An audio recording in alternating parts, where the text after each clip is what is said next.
अच्छा, इससे पहले कि हम आगे चलें, आप ज़रा ये बताइए कि बरी में आपको मदीहा ने कास्ट किया, आपने एक बड़ा मज़ेदार रोल उसमें किया, एक दरवेश औरत का, और उसकी ज़बरदस्त उसकी सिंगिंग भी उसमें शामिल थी। जी जी। उसके बाद फिर आप उसकी टेप लेके जहाज़ पे रवाना होके कहीं गई थी, उसके बारे में ज़रूर बताएँ। तो वाक़ई ही बहुत ये एक मज़ेदार कहानी है और बड़ी एक अहम कहानी है फॉर अजोका हिस्ट्री ऑल्सो, जिसमें कि मेरा भी एक छोटा-सा रोल है। सो वो हुआ यूँ कि जब वो हमने कर लिया प्ले, और माशाल्लाह बहुत, वो गोएटे इंस्टीट्यूट में उस ज़माने में ना एक हमारा बाहर स्टेज इनका अजोका का होता था, तो बड़ा सक्सेसफुल हुआ था प्ले। तो उस ज़माने में देखें ना जी, ये जो आजकल सब सहूलतें हैं आप सबको, वो तो नहीं थी। So that used to be VHS का वो दौर था, तो वो एक वीएचएस इतनी बड़ी टेप, और वो बनी उसकी। फिर मदिया ने कहा कि भी ये कॉपी जो है, ये जो हमारे प्ले राइट हैं जो लंदन में है, क्योंकि तुम जा रही हो वाया लंदन। फिर मैंने, मेरा ख्याल है वो बाकायदा मैंने वो कि भाई मैं रुकती भी जाऊं और ज़रा कोई 1-2 दिन उधर ब्रेक जर्नी करूं, वो इस तरह हुआ। तो वो फिर मैं रुकी लंदन, वहाँ पे एक मुझे एड्रेस मिला कि भी इस फ़लानी फ्लैट में फ़लानी जगह में शाहिद नदीम साहब वहाँ रहते हैं, उनको आपने पर्सनली जाके ना ये टेप देनी है। मुझे बताऊँ इधर कौन सा गाना याद आ रहा है?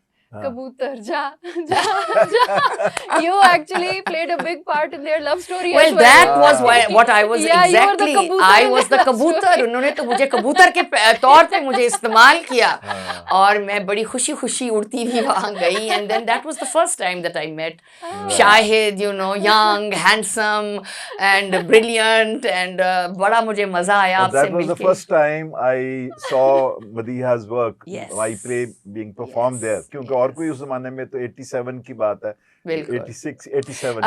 87 अच्छा, because इधर फरियाद थी। थोड़ा हम कल्चर से हट के अगर बात करें, आप आंटी की बहुत अच्छी जी नजदीकी हाँ, दोस्त थी। जी हाँ, बिल्कुल। So when you met him, did you approve of him?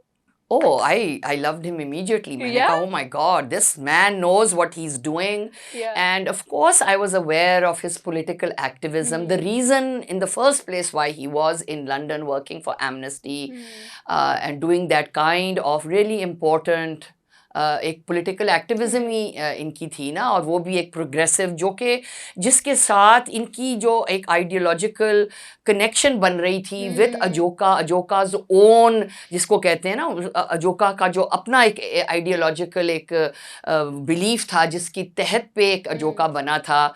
तो वो against all of this sort of दकियानूसी एंड वेरी प्रॉब्लमेटिक जो हमारी एक एंटी डेमोक्रेटिक पॉलिटिक्स चलती है, तो वो मैंने कहा कि ये तो मैच मेड इन हेवन हो गया है।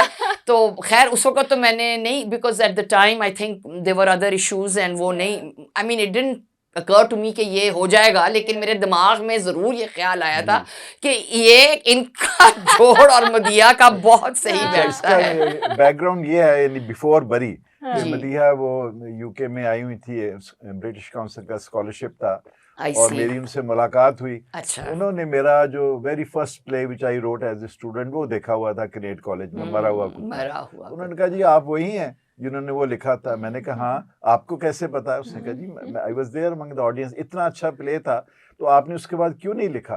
तो मैंने कहा भी कोई ग्रुप हो जो प्लेस करे तो फिर ही इंसान लिखता है, मेरे पास पढ़े हुए हैं कुछ। तो उन्होंने कहा जी अब हमने बनाया है जोका, तो आप उसके लिए लिखें। And you know she was so persuasive. Oh yes, persistently persuasive. उन्होंने कहा जी आपको इंटरनेशनल लेबर डे है 80 मार्च 87 में, उसके लिए आपको हर सूरत में लिखना है। तो ये उसके बाद ये तो चली गई।